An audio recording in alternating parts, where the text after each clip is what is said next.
Bienvenidas, compañeras, compañeros, a esta nueva emisión de Alternativas. Ricardo Soberón, un experto en temas de drogas, un analista muy agudo de la geopolítica, de la economía de nuestra patria grande, ha tenido la gentileza nuevamente de aceptar la invitación para conversar de estos últimos acontecimientos que en realidad cada vez son más movidos. Muchísimas gracias, Ricardo. Bienvenido. Pedro, un abrazo para ti y para todos los oyentes y escuchas y televidentes, digamos, de tu programa, y un agradecimiento para poder analizar contigo los elementos de los últimos días que son no poca cosa.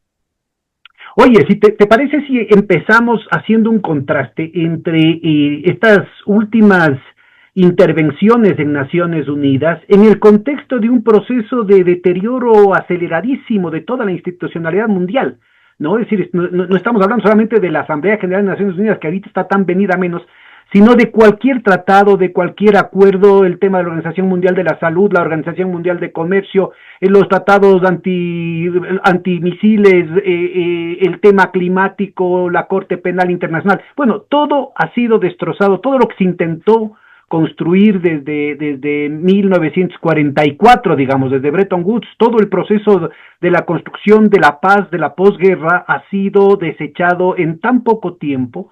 Y en ese contexto aparece el pronunciamiento, por ejemplo, de Petro, que claramente le desmiente en el corazón del monstruo, en las entrañas del imperio, le desmiente al imperio y realmente le hace quedar pésimo, sobre todo en todo esto que tiene que ver con la guerra contra las drogas. Y por otro lado, los trastabilleos, tanto físicos como verbales, de un Trump que hace referencia a la decadencia y a la desesperación estructural del imperio. Cuéntanos, ¿cuál es tu visión del tema? Muchas gracias, Pedro. Naciones Unidas cumple sus 80 años de fundación.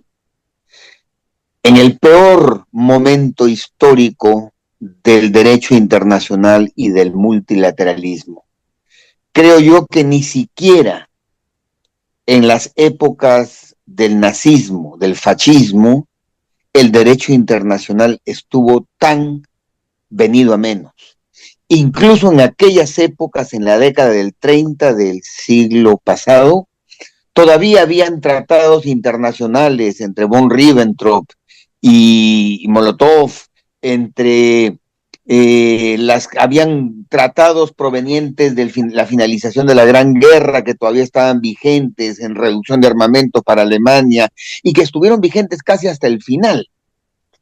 Entonces, sostengo que 2024-2025 es el momento de el peor debilitamiento porque no hay régimen internacional que no haya sufrido las consecuencias.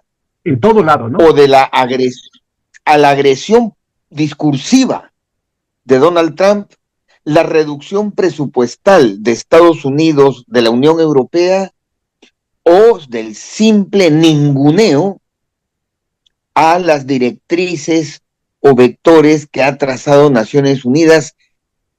Para terminar con un ejemplo muy claro, la incapacidad multilateral para cumplir con los objetivos de desarrollo sostenible y la Agenda 2030. Es decir, no solamente lo político, lo geopolítico, sino también las grandes apuestas sociales de la humanidad no han podido ser cumplidas. Así es que es en ese escenario tan perverso, tan complejo, en donde se reúnen decenas de mandatarios para expresar su opinión ante la humanidad. Y allí encontramos la presencia de dos discursos antagónicos, completamente antagónicos, el de Donald Trump y el de Gustavo Petro, efectivamente. Ahora, mira, no es solamente Trump, ¿no? Porque a veces, sobre todo desde el lado progresista, se suele cargar las tintas en ese lado. Hay un proceso de destrucción del derecho internacional, de las instituciones de la paz, de las condiciones de largo plazo de convivencia, que se viene labrando con muchísimo cuidado, de manera muy sistemática desde hace muchísimo tiempo. Yo te diría ahí la presencia de líderes europeos, no todos ellos tan civilizados, algunos de ellos socialistas, algunos de ellos progresistas, cada cual más intelectual y más sofisticado que otra, pero no tuvieron ningún empacho en decir que se habían reunido, habían firmado los acuerdos de Minsk para hacer la guerra. O sea, la firma de la paz que ellos habían auspiciado en realidad era una payasada para hacer la guerra, que nadie tenía el interés de cumplir, solo el tonto de Putin, porque en realidad todos los que estaban es armándose para preparar a Ucrania para la gran ofensiva en la que finalmente, la gran provocación en la que finalmente cayó Rusia. Después de eso, ¿cómo te sientes a negociar?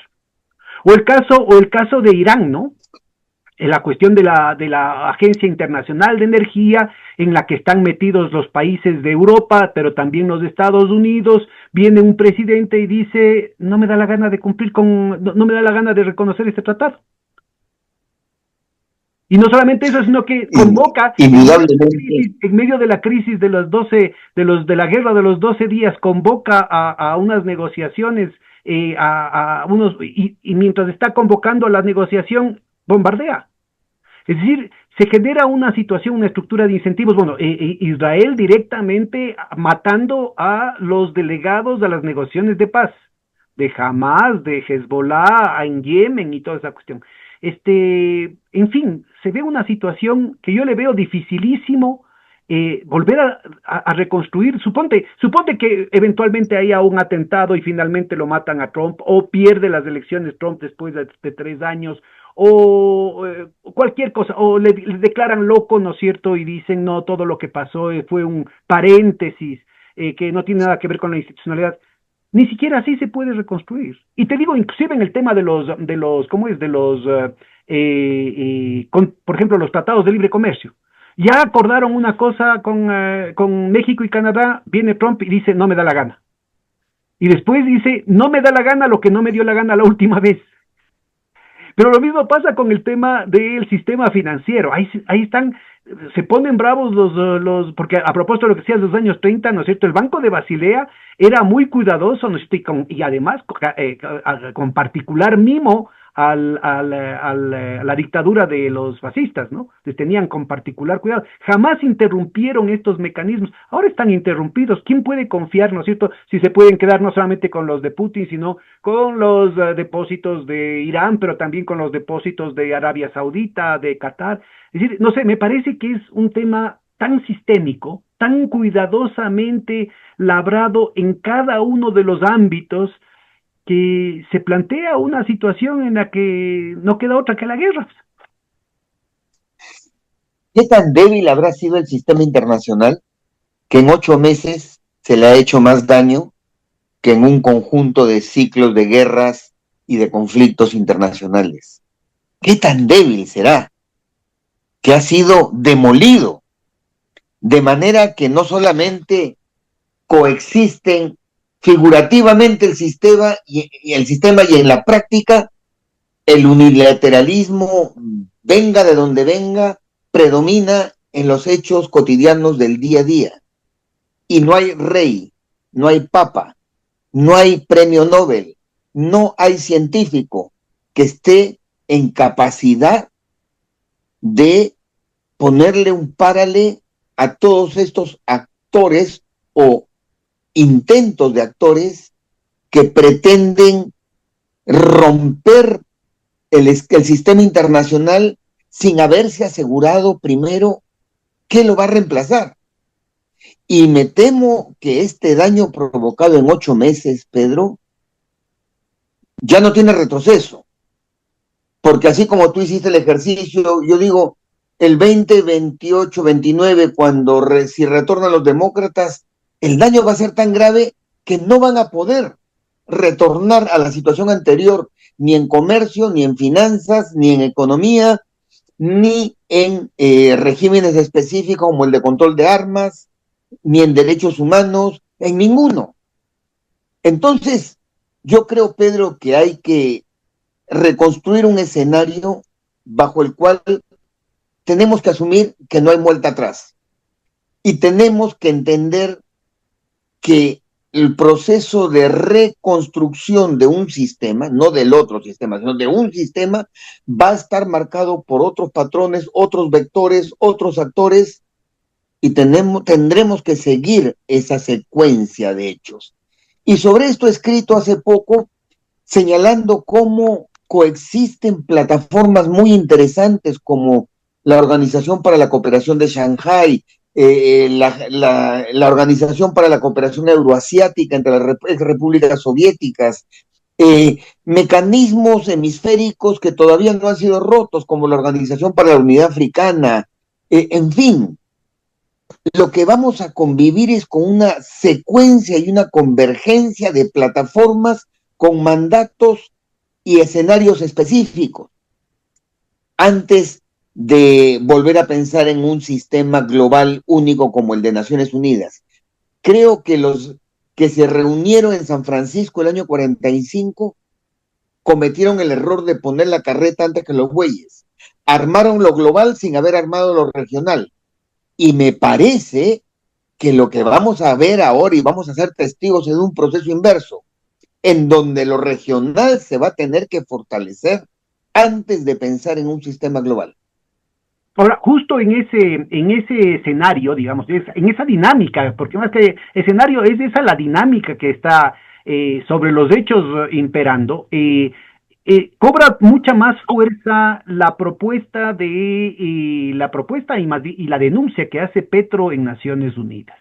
Y yo creo que es interesantísimo el hecho de que allí, siendo el último año en el que él es presidente, deja sentar una cantidad de desmentidos estructurales sobre ejes fundamentales de la relación entre Estados Unidos y su patio trasero. Entonces, cuando hablas vos de la reconstrucción de un mínimo respeto al orden internacional, de unos mínimos fundamentos para la paz, aparece acá particularmente contencioso esa relación en torno a lo que sería la lucha por la democracia, la lucha por la libertad, la lucha en contra de las drogas, la lucha por la virtud, la lucha por la legalidad, que fueron totalmente desbaratadas en la versión con la que nos han tenido comidos del cuento por parte del eje angloamericano, sionista angloamericano, pongámoslo así, en las últimas décadas. ¿Cómo analizarías vos el discurso de Petro y cuáles son los ejes disruptivos más de mayor trascendencia? Yo creo que el discurso de Gustavo Petro es el último intento de rescate de los valores éticos universales en el mundo. Ha tenido la osadía y la valentía de ir al corazón del monstruo, a señalar y a preservar un último núcleo ético basado en valores fundamentales. Otra cosa es cuál va a ser el impacto político real de un realismo sórdido, pero digamos concreto, de ese discurso.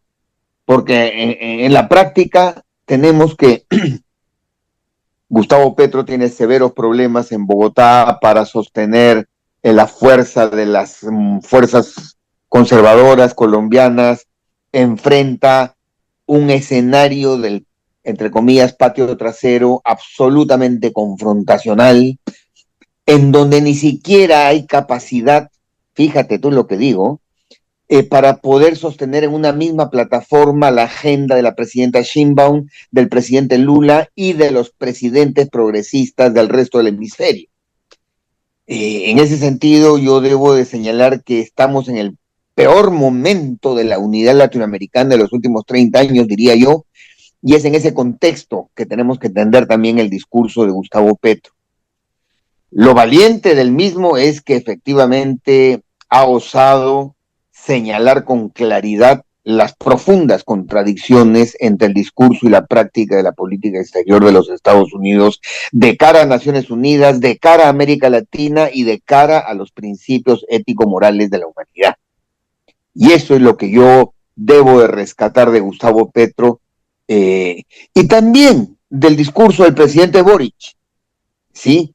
Cuando planteó la posibilidad de la candidatura de la señora Bachelet, y el discurso del presidente Lula, de respeto, exigencia del respeto a la soberanía de los países como imperativo categórico.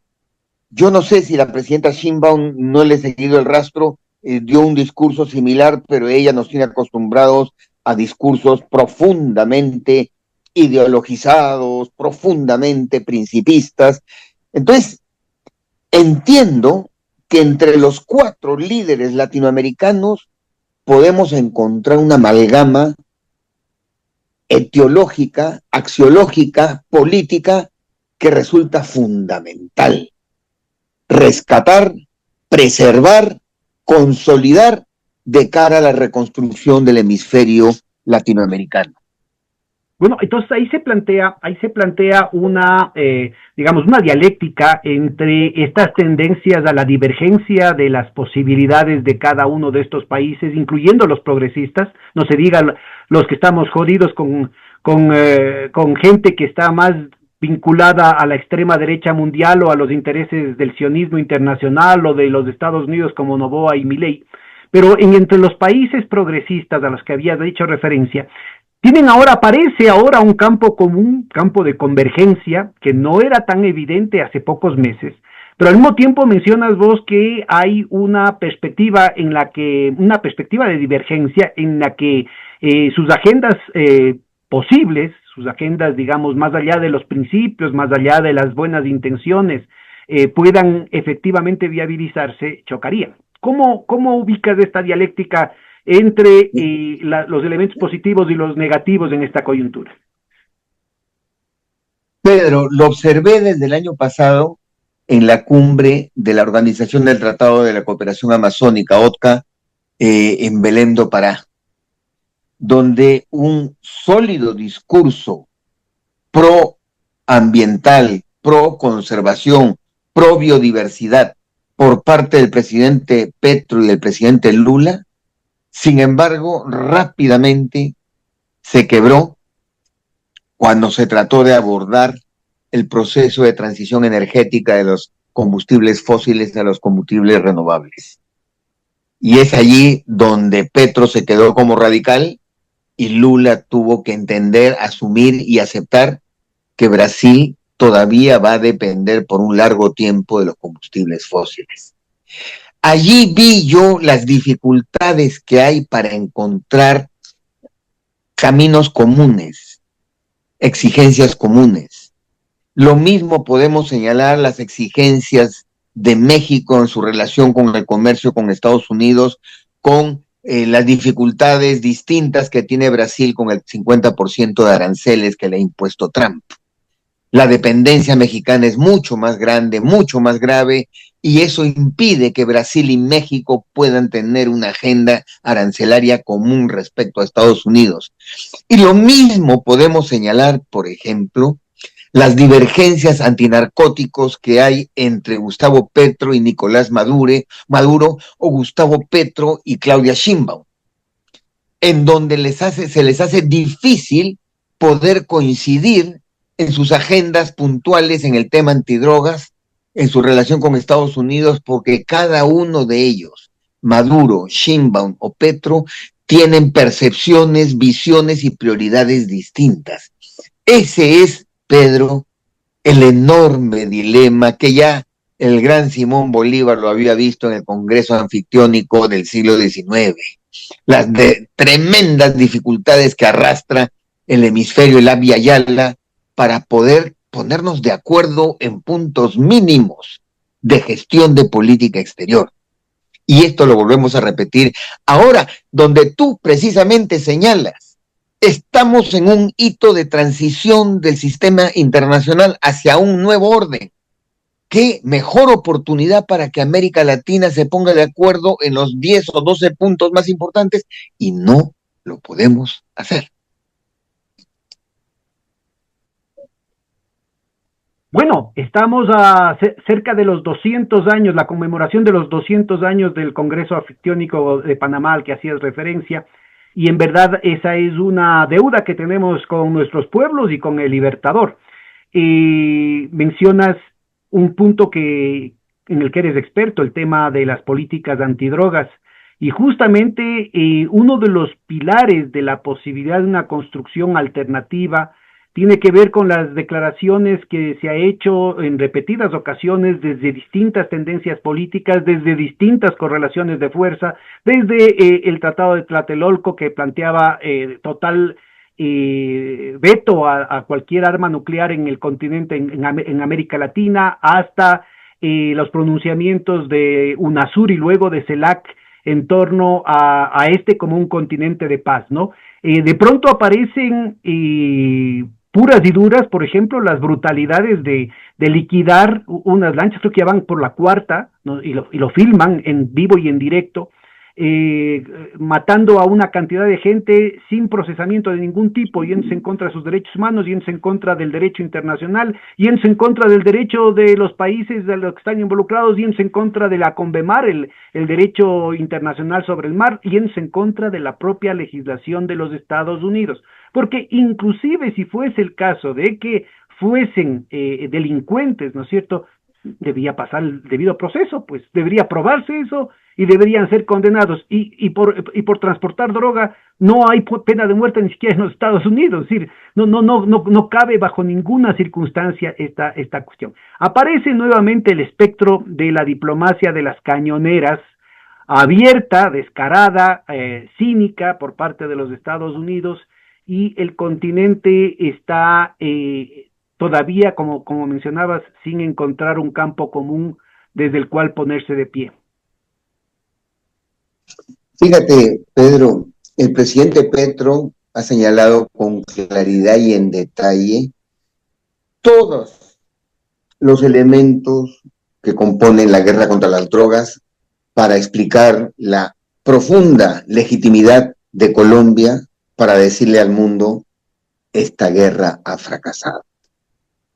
Erradicaciones, fumigaciones, incautaciones, interdicciones, extradiciones, procesos de militarización diversa, confusión entre conflicto armado interno y guerra policial antinarcóticos, todo. Colombia ha sido un fiel discípulo del Departamento de Estado, la CIA y la DEA a lo largo de los últimos 40 años. Y el presidente de los colombianos le dice al mundo en Nueva York: esto no funciona. Colombia ha incautado la mayor cantidad de cocaína en la historia.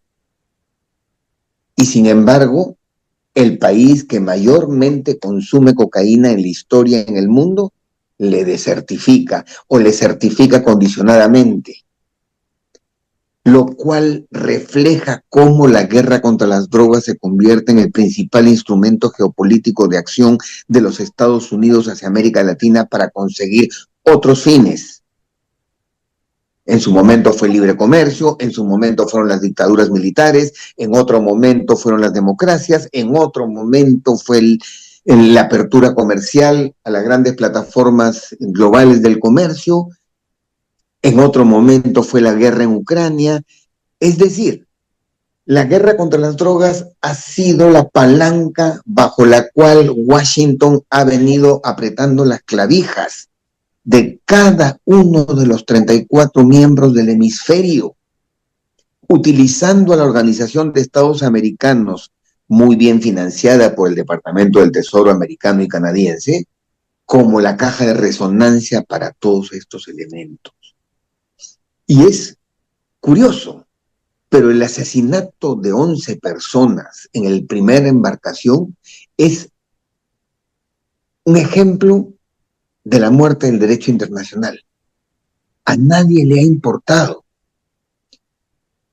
Hace 10 años ya que el Comando Sur norteamericano, la Marina Británica, holandesa y francesas vienen haciendo intercepciones marítimas sin matar gente. Interceptan, revisan, incautan, detienen. Eso han venido haciendo. Y llevan la cocaína a Florida.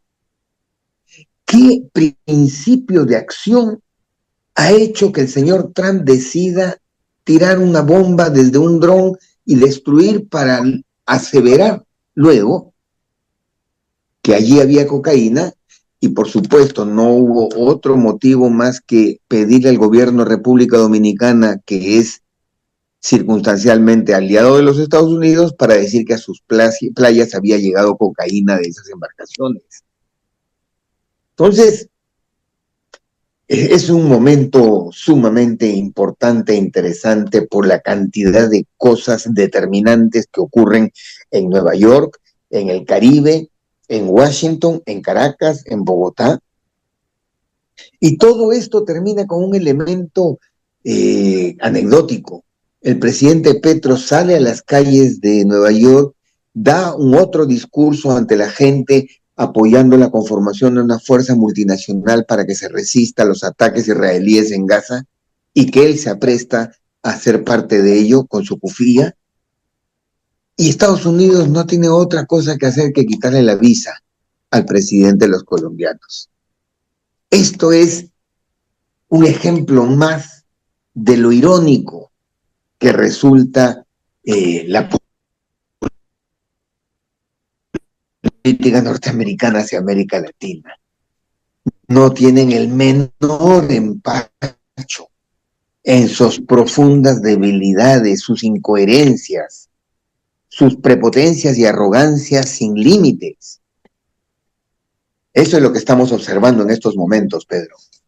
Ahora, a ver, vamos desmenuzando poco a poco cuáles podrían ser los vectores a partir de los cuales América Latina podría ir reencontrándose en la construcción de un espacio, no sé si tan propositivo cuanto al menos defensivo, porque el problema fundamental que se nos plantea es si es que logran introducirnos en la dinámica de la guerra, en la dinámica del complejo industrial militar y sus ganancias, pues aquí cualquier conflicto vale, puede ser el pretexto de la droga, puede ser el pretexto de problemas fronterizos, puede ser el pretexto de secesiones, puede ser el pretexto, inclusive levantando banderas del feminismo, de cuestiones étnicas, de cuestiones ecologistas, de cuestiones indigenistas, ¿no es cierto?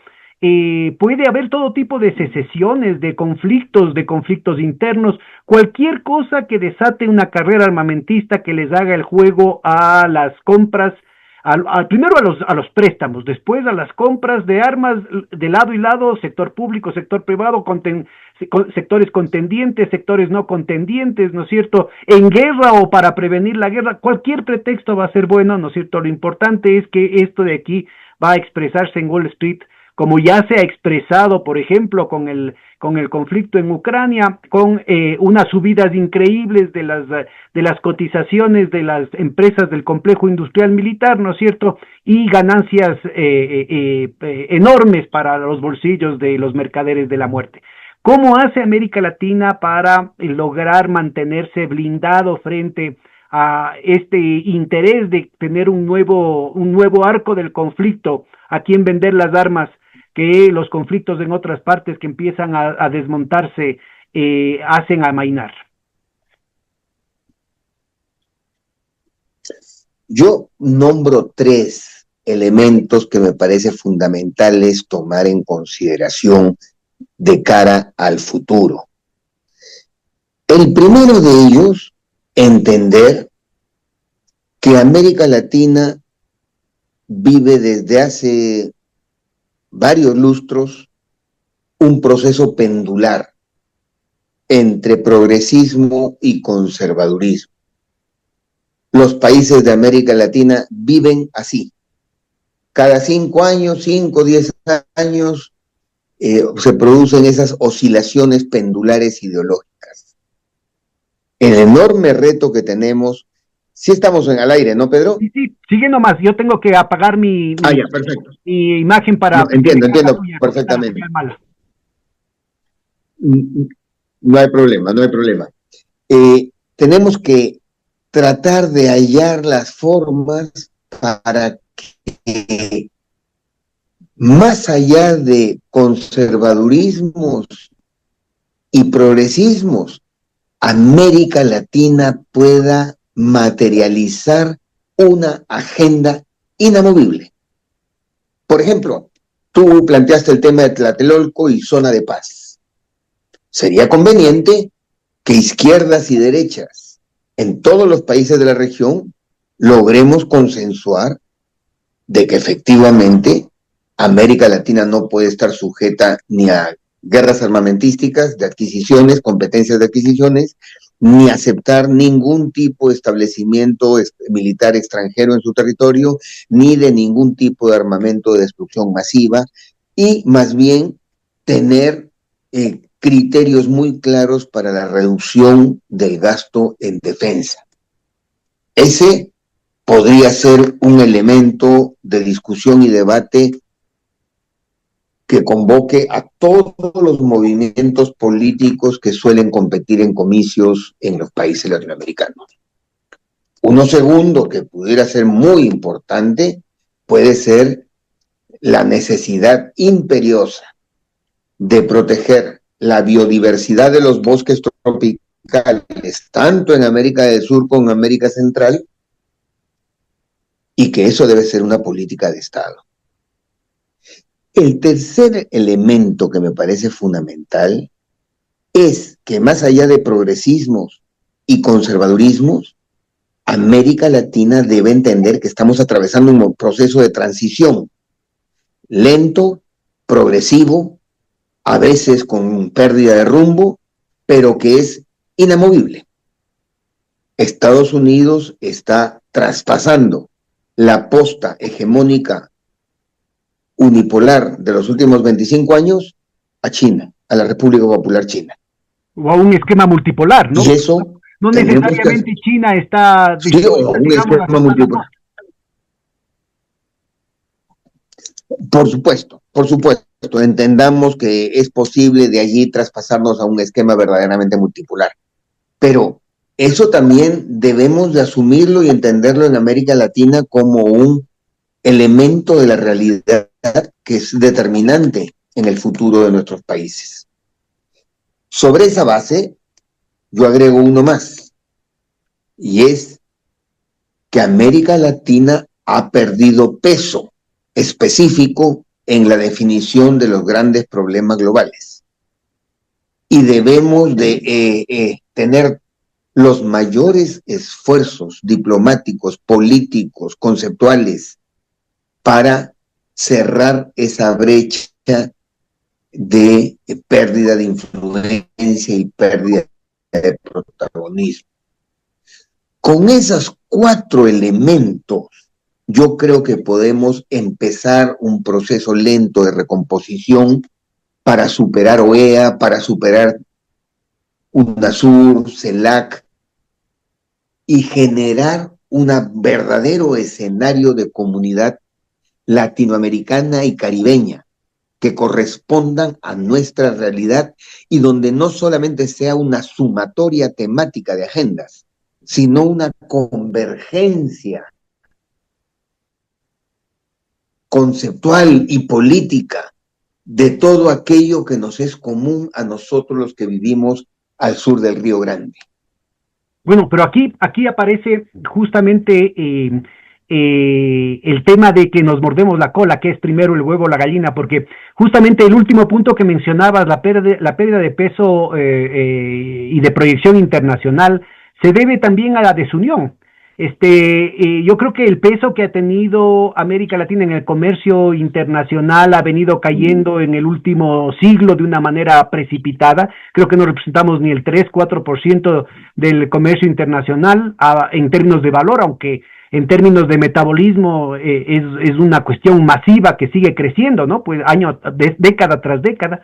El punto fundamental es que la gran diferencia de lo que vivimos ahora con lo que pasó una década atrás nomás, es precisamente el que desde América Latina empezaba a verse una confluencia de muchas voces, ¿no? Plurales, porque al menos en el campo de CELAC, recordemos que la conferencia inaugural fue en Cancún con un Felipe Calderón, ¿no? Con un Felipe Calderón que además daba la bienvenida y hacía unas disculpas públicas al ostracismo de Cuba, ordenado por el imperio. Entonces era muy importante entender esto que vos mencionas, ¿no? Partidos de izquierda y de derecha tienen que encontrar un espacio estratégico en el que se sostenga este horizonte que ahorita ya se vuelve cada vez más evidente que se trata de un horizonte de sobrevivencia. ¿Cómo verías vos la posibilidad ya viable, no? Más allá, porque de buenas intenciones está pavimentado el camino al infierno. ¿Cómo verías vos, ya en términos de lo viable, qué tipo de iniciativas podrían sacudir esta inercia, este empantanamiento de las diplomacias institucionales en América Latina, como para avanzar hacia estos acuerdos mínimos? Definitivamente no van a ser las clases políticas.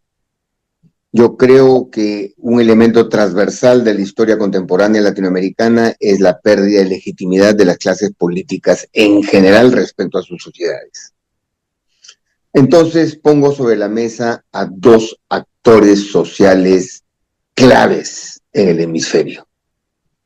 Por un lado, las juventudes latinoamericanas, muy pragmáticas, la generación Z que le llaman, en su capacidad de reformular su propio metauniverso y su propio agenda de objetivos e ideas concretas respecto al futuro del mundo. Y en segundo lugar, a los pueblos indígenas latinoamericanos, en su capacidad de decirle al resto del mundo: lo que ustedes no han hecho, nosotros lo hemos venido haciendo hace más de 500 años. Y por lo tanto tenemos la legitimidad necesaria para mostrarle al mundo que nosotros conservamos sistemas alimentarios, conservamos sistemas de justicia tradicional, conservamos usos racionales de los recursos naturales y conservamos la biodiversidad y los bosques tropicales de manera tal que América Latina, como el continente de la etnodiversidad en el planeta, le pueda decir al mundo: esta es nuestra agenda mínima innegociable de cara a las futuras negociaciones. Fíjate, Pedro, yo estuve revisando todo el proceso de la conformación de la Cumbre para el Futuro que implementó el secretario general de Naciones Unidas, Antonio Guterres, en la idea de tenderle un salvavidas al sistema de Naciones Unidas.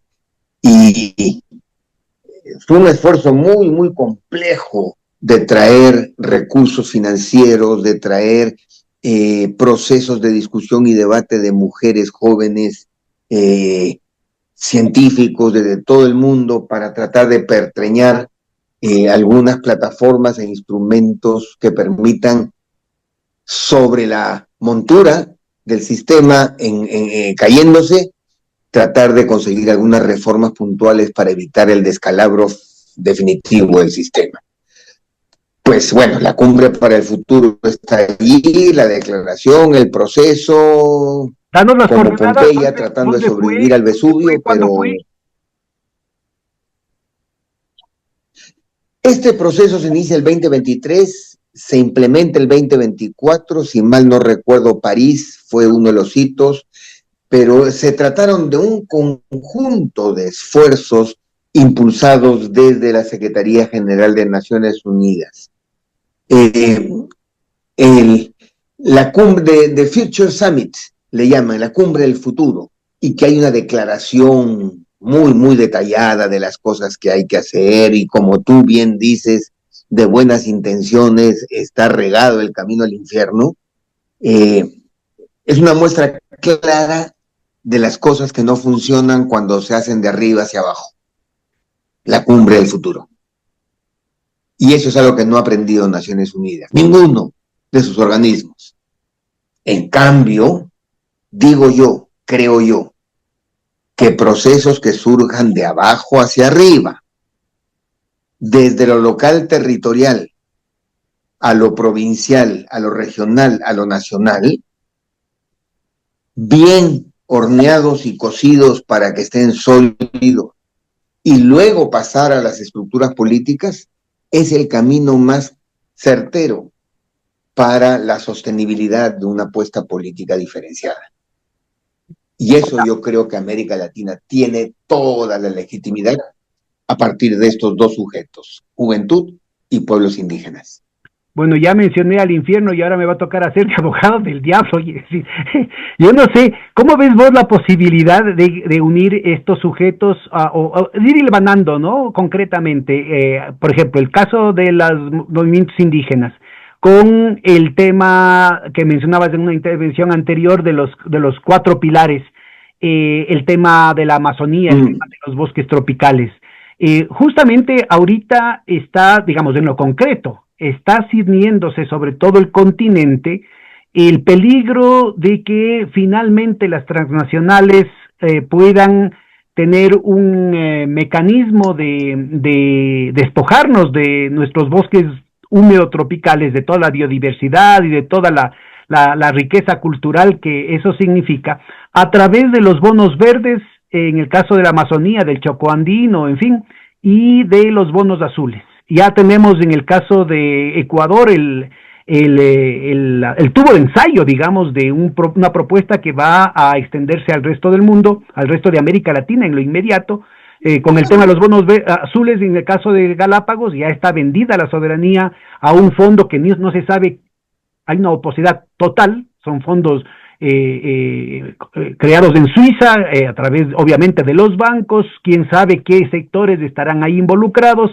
El Estado ecuatoriano no tiene sino una minoría que con este gobierno obviamente es absolutamente intrascendente, pero en el mejor de los casos en los que se tenga un gobierno soberano tampoco va a poder hacer la diferencia, porque en lo fundamental, todas las políticas, todo el manejo de los recursos, de las rutas marítimas, de la biodiversidad, de todo, queda en manos de este directorio privado. Y lo mismo se está utilizando con el tema, insisto, del Chocó andino y de la Amazonía.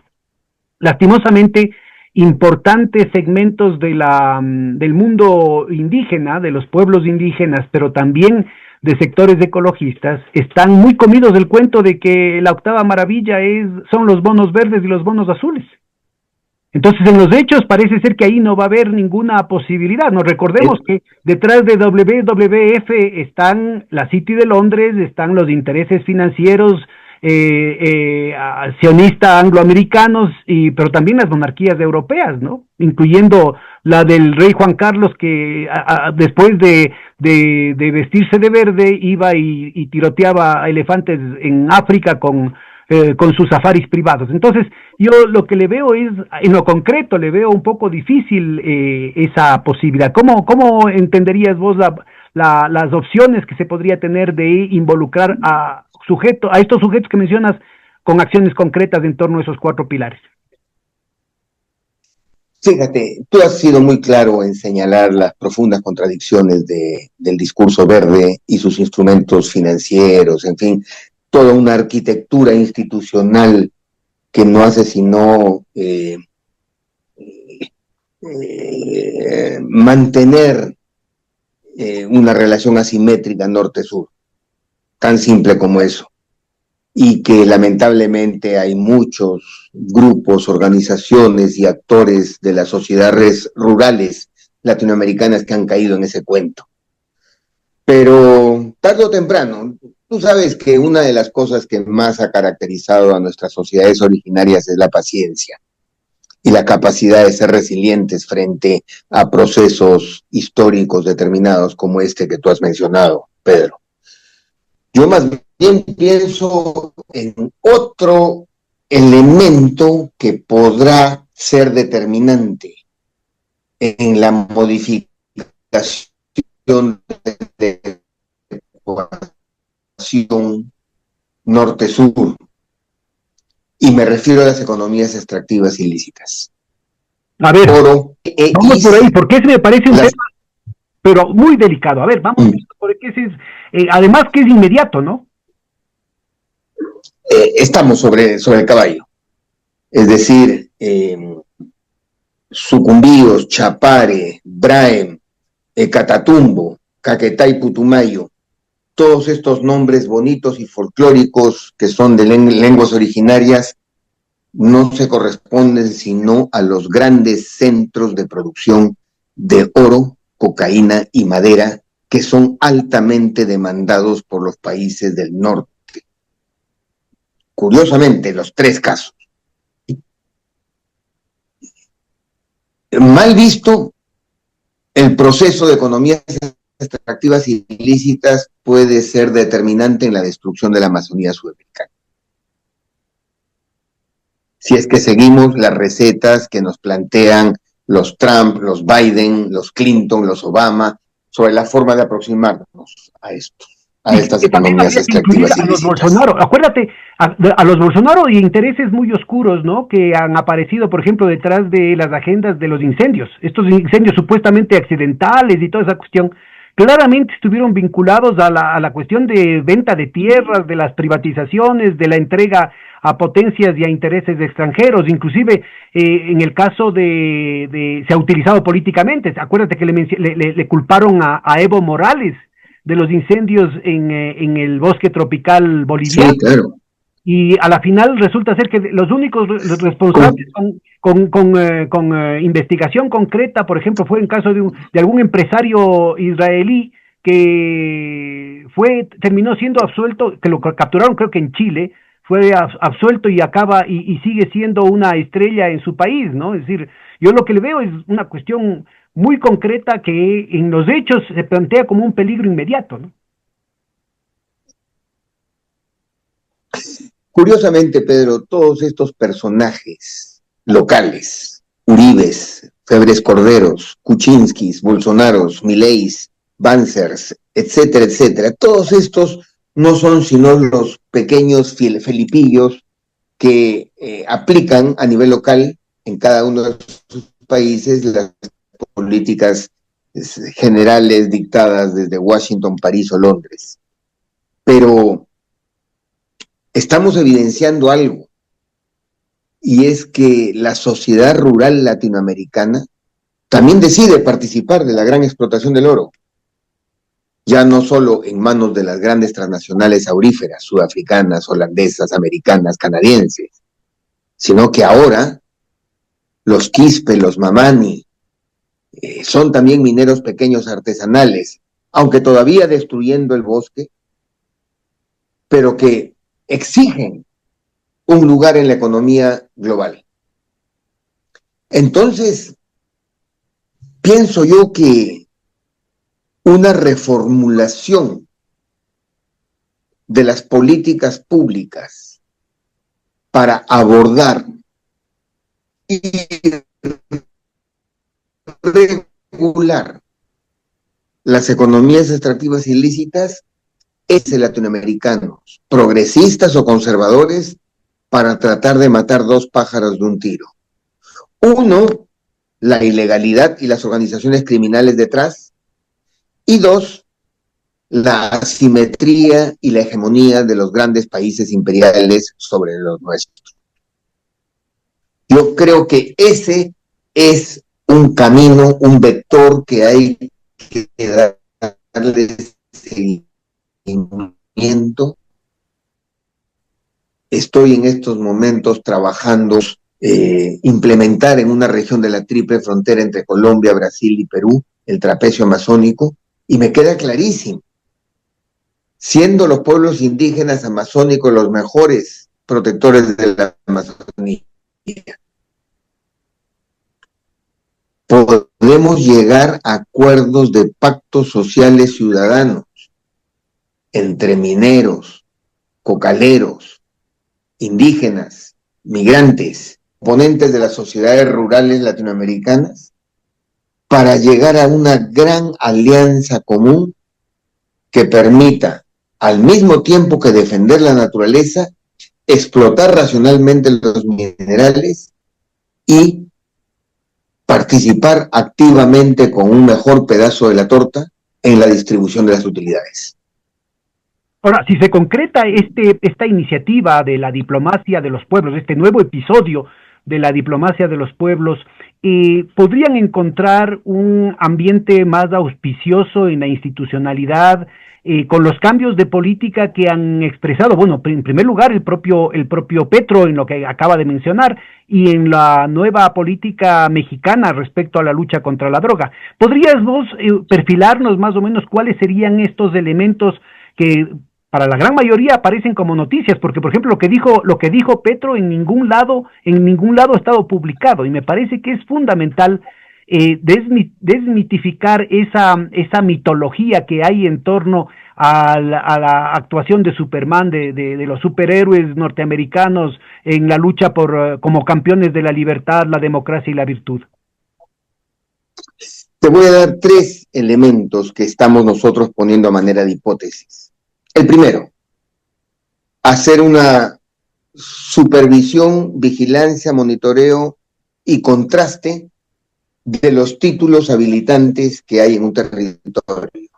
Es decir, lo que llamamos ordenamiento territorial, para poder priorizar los derechos colectivos a la propiedad de los pueblos indígenas en primer lugar, en segundo lugar los sistemas nacionales de áreas protegidas y solo en tercer lugar alguna actividad extractiva regulada desde el Estado. Ese es el primer elemento. El segundo elemento que me parece clave es separar la base social informal de las cúpulas criminales. Mira, en la región andino-amazónica deben de haber unos 3 a 4 millones de ciudadanos y ciudadanas que habitan en la vertiente oriental de los Andes, hacia la llanura amazónica, altamente subordinados y dependientes a las economías extractivas ilícitas. En conjunto, en nuestros países deben de haber unas 500 organizaciones criminales de distinta magnitud, desde Venezuela hasta Bolivia, a lo largo de todo el cinturón andino-amazónico.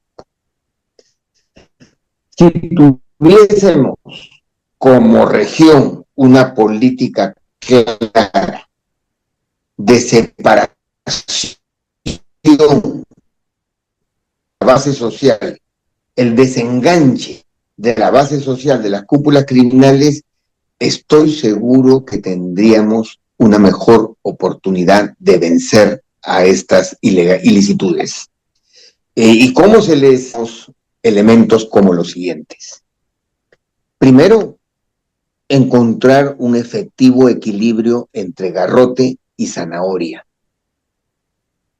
No podemos cometer ninguno de los dos extremos. Meterle todos los huevos de la canasta a la canasta del garrote, palo aquí, palo allá, militares aquí, militares allá, ni tampoco podemos permitir ejemplos como los que ocurren en mi país, en el Perú, por ejemplo, donde se permite la explotación irracional por parte de la minería artesanal, informal e ilegal de las cuencas amazónicas. Hay necesidad de encontrar ese equilibrio. Y por último, creo que un instrumento clave que está pendiente todavía en los estados sudamericanos es el poder plantearle a las sociedades rurales nuestras un pacto social ciudadano, en donde a cambio de su legalidad se les entrega ciudadanía. Es decir, y esto te lo digo porque cuando fui zar antidrogas en el Perú, lo pude hacer en una comunidad en el Brae.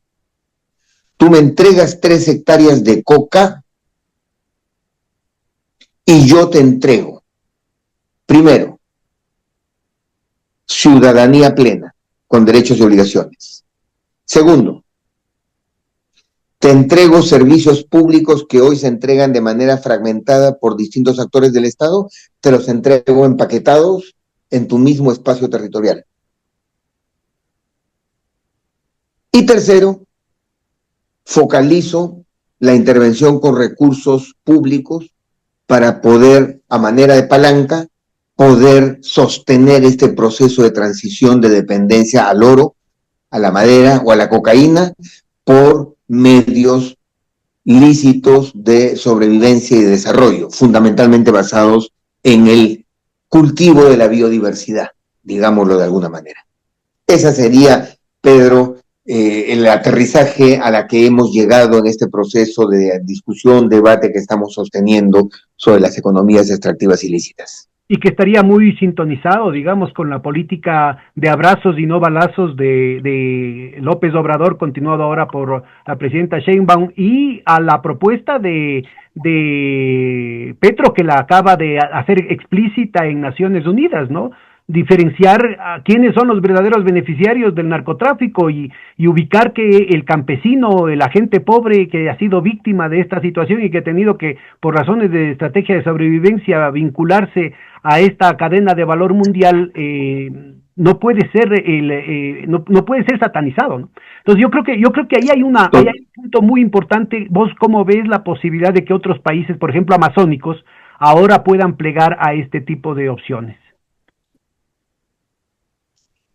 A ver, tenemos la plataforma general que es la Organización del Tratado de la Cooperación Amazónica, un organismo que ha estado por allí arrinconado en el armatorio de la arquitectura institucional latinoamericana, y que creo que con el debido peso y apoyo político pudiera obtener un protagonismo fundamental para la revisión de las agendas hemisféricas, con elementos como los que tú has planteado. Yo creo que ese es un esquema que no hay que perder de vista. Cuando mencionas los casos de Sheinbaum y de Petro, sin duda, allí nos damos cuenta de las dificultades que puede tener cualquier Estado latinoamericano para abordar temas tan estructurales como los que hemos conversado en esta oportunidad.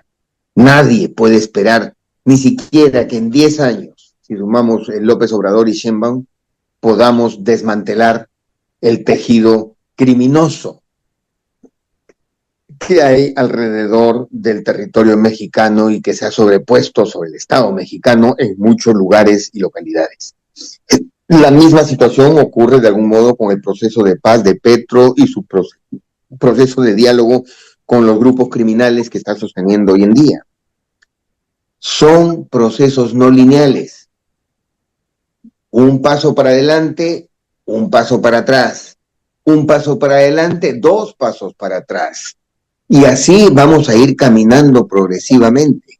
Recordemos que son 250 años que se han gestado instituciones, mecanismos y procedimientos coloniales, colonialistas, de expropiación, de extractivismo, de informalidad y de ilegalidad, que no van a ser fácilmente resueltos en la mente y en el alma de los ciudadanos latinoamericanos. Tendrán que pasar 1, 2 generaciones para poder asumirnos Ahora, pero como punto de ciudadanos. partida, vos verías, por ejemplo, que una diplomacia tan institucionalizada como la brasileña, con un peso específico tan fundamental, podría dar luz verde para canalizar este tipo de iniciativas de la diplomacia de los pueblos. Uy, Pedro, ahí de mal palo te agarras, porque yo tengo poca confianza en el sector diplomático de cualquier país. Una vez a mí me dijeron, el diplomático tiene un mar de inmensidad de conocimiento con 1 centímetro de profundidad, ¿ya? Y normalmente el diplomático utiliza los temas para negociar otros temas, y no necesariamente eso nos lleva a los temas de fondo. Entonces, yo prefiero confiar más en la comunidad científica. 1. 2.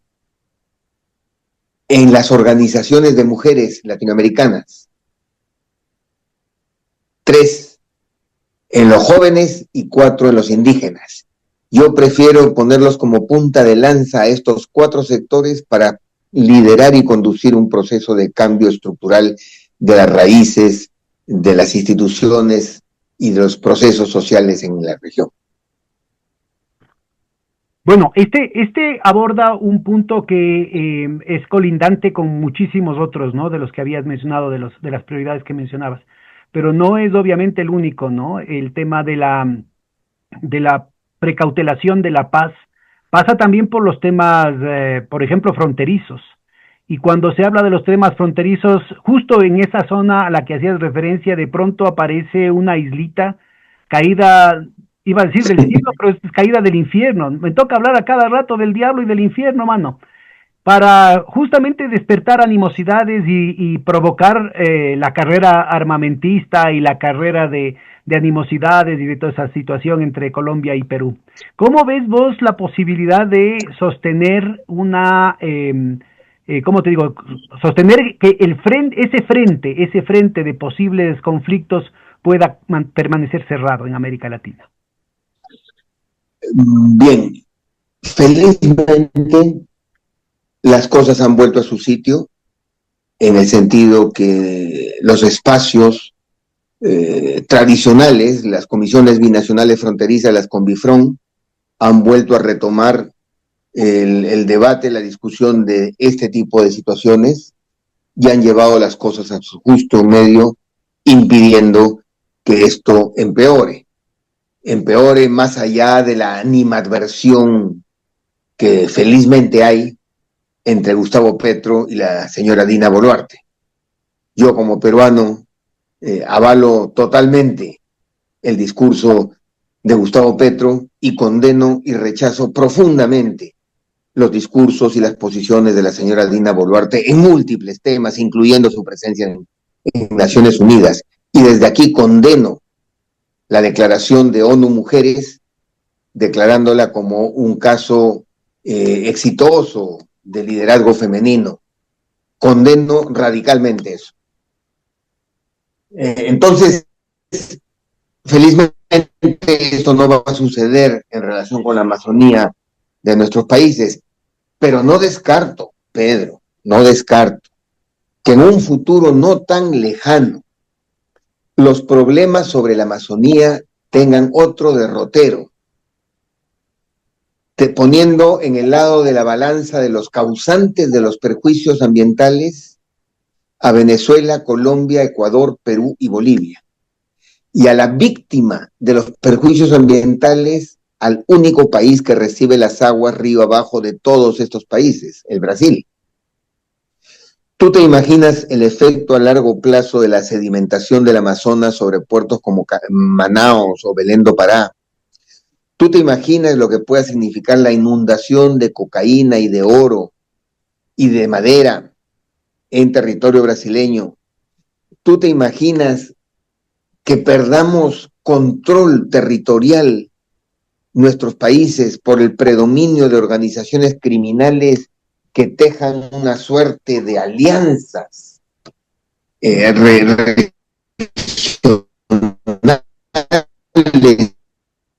hemisféricas para conducir las mafias? Es decir, serían escenarios en donde las Fuerzas Armadas brasileñas, para citarte un ejemplo, podrían sentirse no solamente muy incómodas, sino prácticamente sintiéndose víctimas de una agresión que se origina en los espacios amazónicos andinos. Así que esto no ha terminado en lo que se refiere a la Amazonía. Estamos en la adecuación de los escenarios amazónicos como ocurre en los últimos años y todavía con mucha incertidumbre de hacia dónde vamos o hacia dónde va la Amazonía. Ahora, el punto es que en términos racionales, los problemas entre pueblos hermanos deberían poder solucionarse, ¿no? Con negociación, con argumentación, en fin, pero son siempre intereses externos los que manipulan a nuestros pueblos, que caen fácil presa de los chauvinismos, de los chivos expiatorios. La guerra, la triple alianza, ¿no es cierto?, claramente movilizó masivamente a la gente de Argentina, Brasil y Uruguay en contra del pueblo paraguayo. La guerra del Pacífico movilizó al pueblo chileno en contra de Perú y Bolivia. La guerra del Chaco Bolivia y Paraguay, la guerra del 41 entre Ecuador y Perú, y en todos ellos ubicamos, ¿no es cierto?, la presencia, por ejemplo, de las disputas entre los intereses del Imperio Británico, la bronca entre el Imperio Británico y el naciente Imperio Gringo, en las guerras del Chaco y del 41, las revanchas entre la Standard Oil y la Shell, ¿no es cierto?, la una gringa y la otra anglo-holandesa. Son siempre estos intereses externos los que nos utilizan como carne de cañón.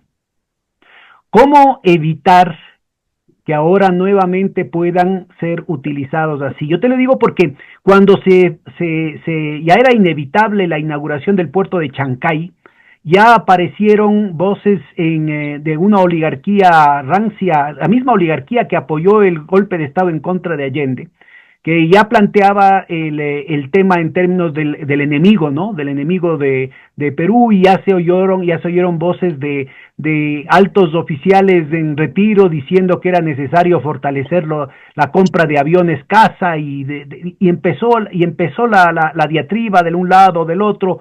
Es claro que lo que Trump logró o intentó en el caso de las concesiones geopolíticas del puerto, de los puertos en los extremos del Canal de Panamá, intentaría en algún momento hacerlo con el caso de Chancay. ¿Cómo verías vos la posibilidad de generar un blindaje que evite que se utilicen las más nobles causas para que nos contramatemos, como ya lo han hecho en otras ocasiones y en otras latitudes?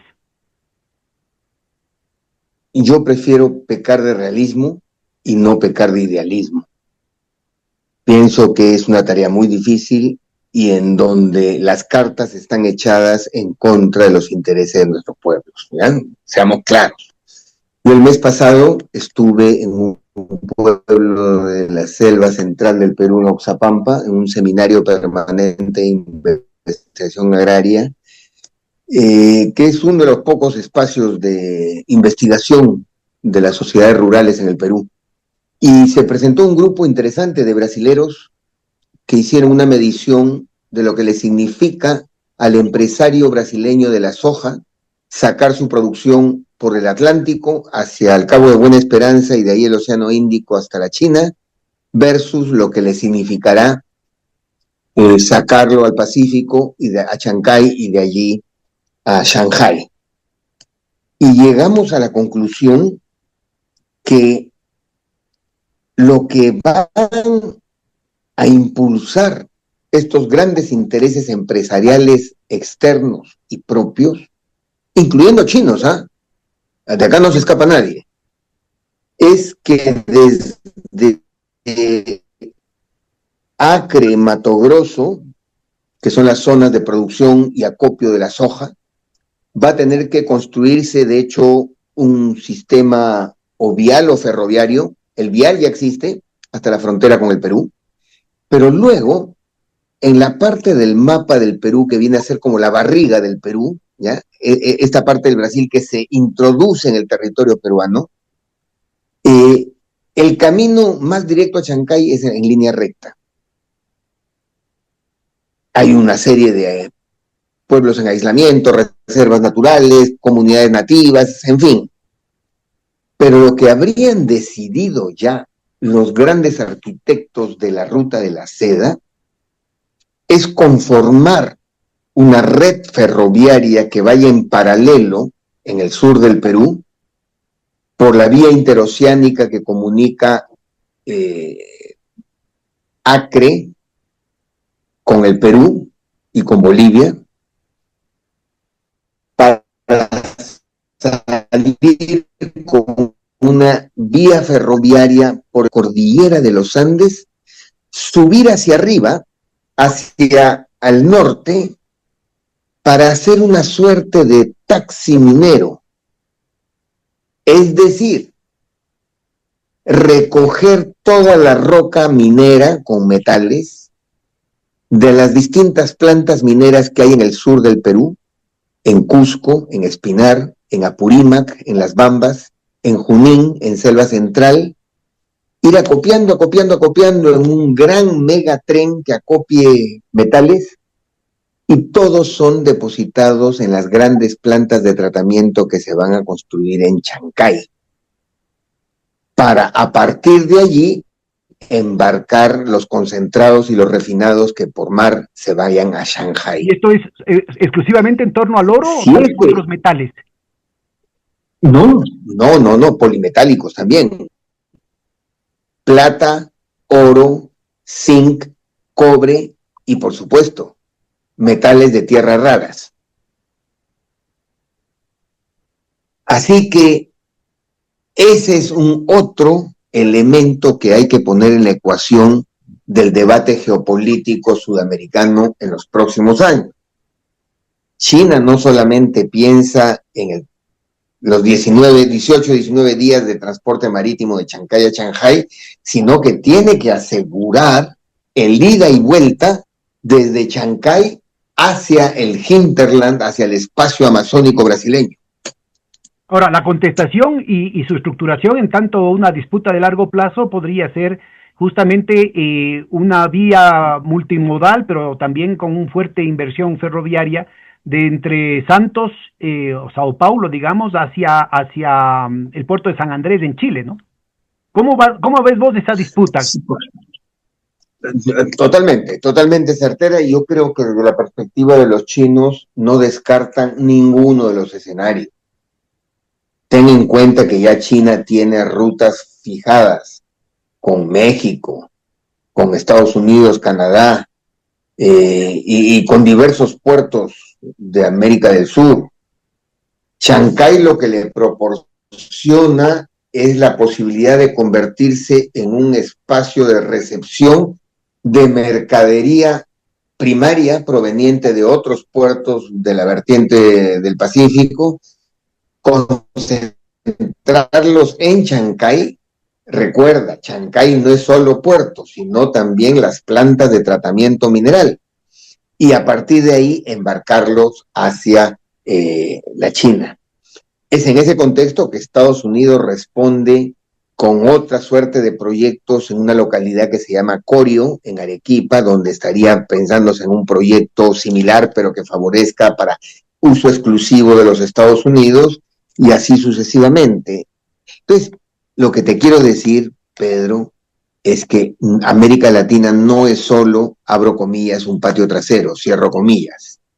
Es un espacio de disputa geopolítica por los recursos naturales entre las dos grandes potencias del mundo. Y eso tenemos que entenderlo.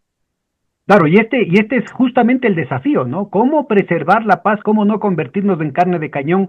¿Cómo no convertir a este espacio de disputa en un arco de conflicto que sea el país de jauja para los mercaderes de la muerte, ¿no?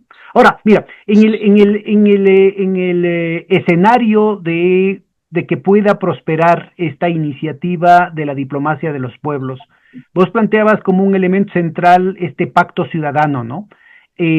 Para ello se vuelve indispensable el romper con la lógica de las políticas de ajuste, es decir, todo esto requiere, y te diría, no solamente un incipiente estado de bienestar, sino también un incipiente Estado, así en las funciones más básicas de seguridad ciudadana, de infraestructura, de lo más básico de la presencia institucional, ¿no? En esas zonas. Y todo esto estaría no solamente amenazado por las políticas de ajuste, sino por la inmediata detonación de la trampa de la deuda que han venido preparando ya desde hace largo tiempo. Nuestros países ya están irremediablemente sobreendeudados, y se plantea un escenario en el que, si no hay una iniciativa como la del difunto Papa Francisco del Jubileo 2025, pues el futuro de nuestros países para los próximos años está sellado, y que sería justamente en el sentido contrario. Y peor aún si es que caemos en la trampa de las carreras armamentistas, ¿no? Como que estamos cayendo. Fíjate, hemos tenido la oportunidad hoy, Pedro, de conversar sobre uno de los eslabones de la cadena de reconfiguración del sistema internacional. Y lo bueno es que en esta entrevista hemos conversado y discutido mutuamente proporcionando elementos interesantes de ese único eslabón, de la conformación de una agenda latinoamericana a través de una diplomacia de los pueblos. Pero tú inmediatamente has abierto el panorama a los otros eslabones no dependientes, independientes, digamos, de cómo es el sistema financiero, cómo es la reconfiguración de la ONU, cómo es la situación geopolítica global, elementos que no manejamos nosotros. Entonces, mientras más claros seamos de las cosas que sí controlamos, de las cosas en donde podemos influir, de aquellas otras donde no controlamos en lo más mínimo, será mejor en términos de la construcción de una hoja de ruta de 5, 10, 15 años que nos permita ir perpetrando esta agenda latinoamericana, una agenda de Abya Yala en búsqueda de la sobrevivencia de la humanidad, ¿no? Ahora, mira, frente a un polo, un atractor, llamémoslo así, un atractor entrópico que viene dado por la decadencia de la hegemonía sionista angloamericana, por este lado, con todo el proceso de desmoronamiento en tantos frentes del orden forjado desde hace 80 años. Lo que tienes son iniciativas que podrían dar contexto para una cuestión antientrópica desde el otro lado, que ya rebasan la constitución de estas plataformas regionales a las que hacías referencia al principio de tu intervención, y que tiene como su más alta expresión el pronunciamiento de Xi Jinping en la reciente cumbre de la Organización de Cooperación de Shanghái, cuando plantea una nueva arquitectura de seguridad y desarrollo mundiales, ¿no? Es decir, retomando los principios de Franklin Delano Roosevelt, los principios no solamente de las Naciones Unidas, sino de Bretton Woods.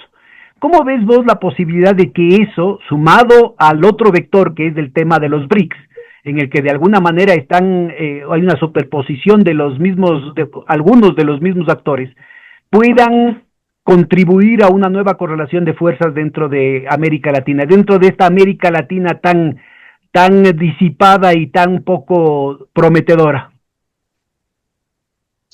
Yo creo, Pedro, que estamos en un momento de evolución, de transición visible, en donde la potencia en decadencia comete errores por acción y la potencia ascendente comete errores por omisión.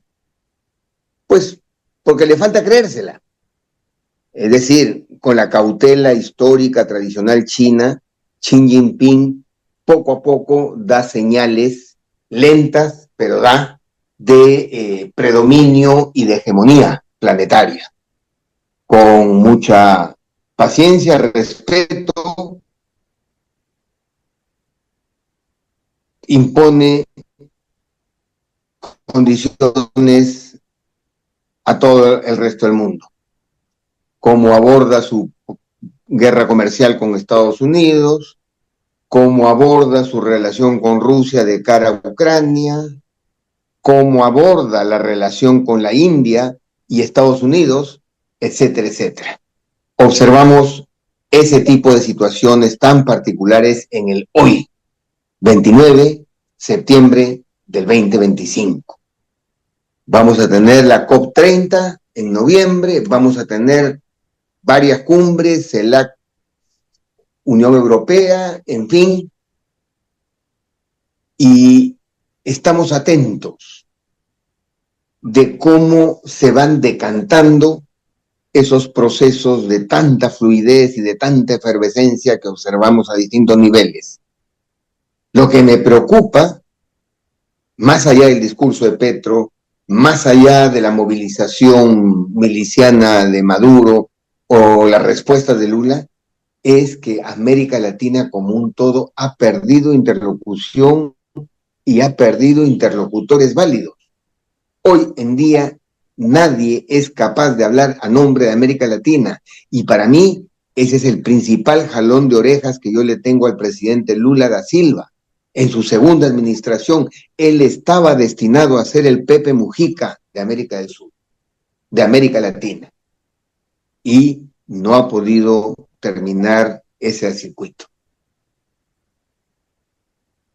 Y de nuevo aparece un tema que creo que es alentador, ¿no? En el escenario tan sombrío que se plantea, aparecen fuerzas internas no tan ocultas, porque es cuestión de regresar a ver las balanzas de pagos, las balanzas comerciales de América Latina, es decir, por más que haya una presión, el caso de Lula es clarísimo, ¿no? Que hay una serie de presiones, inclusive personales, que tuvieron que ver con su prisión, con una serie de temas hasta familiares, que restringen, inclusive más allá de lo que sería la institucionalidad de Itamaraty y el resto, ¿no es cierto?, el hecho de que él pueda proyectarse con todo lo que quisiera en ese liderazgo al que haces referencia, en esa falta de liderazgo al que haces referencia.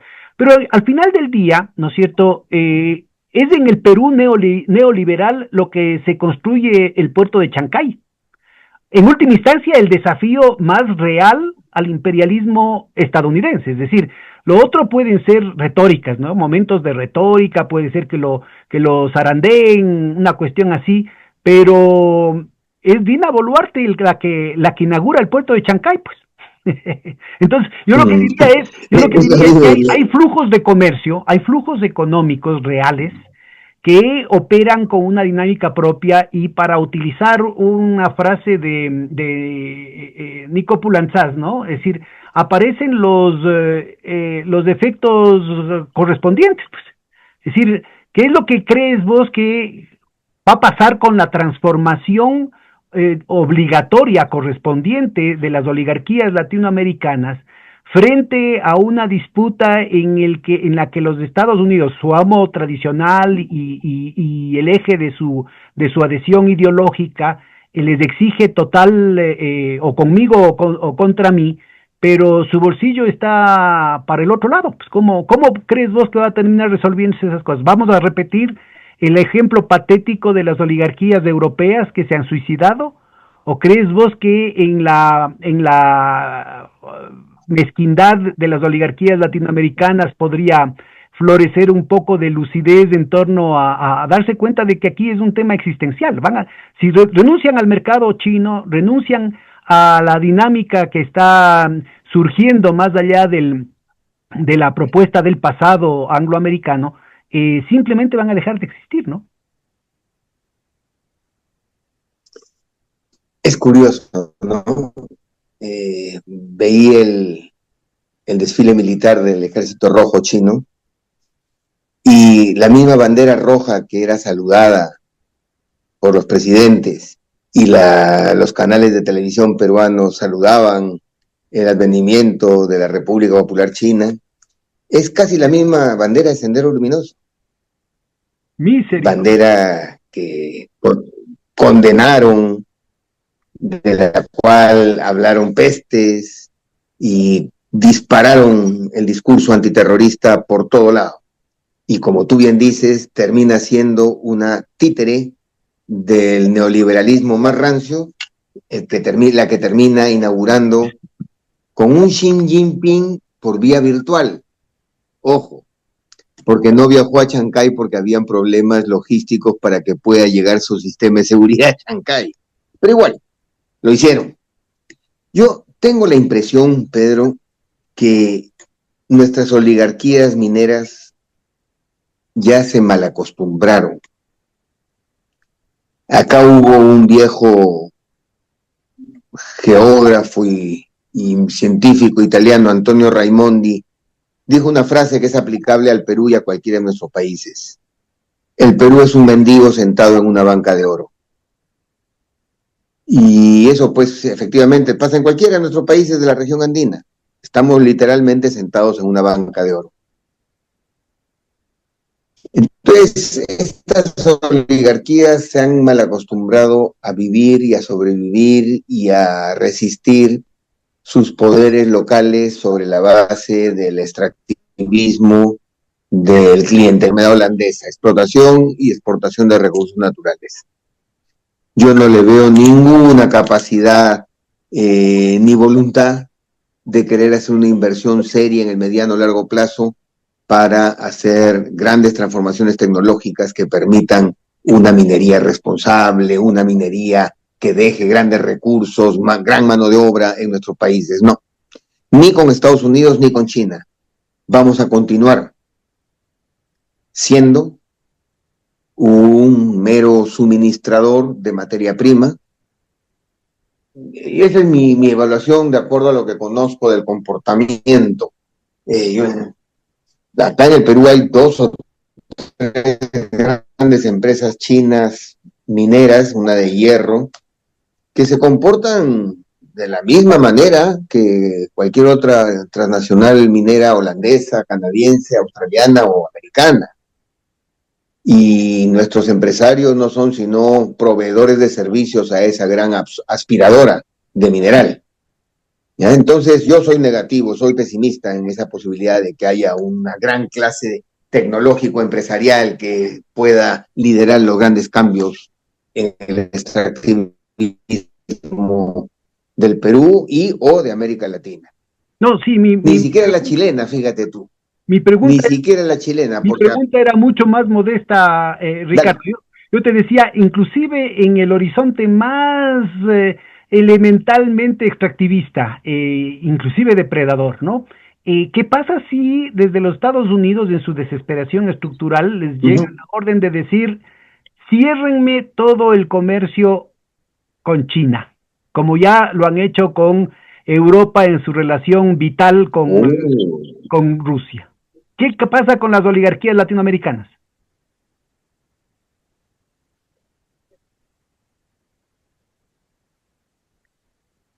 Ya de hecho hay la imposición, ¿no? Ahí sí me la pones difícil, porque o la teta o la mamadera. Fíjate lo del canal de Panamá, ¿no? Claro. Fíjate lo de la teta 5G.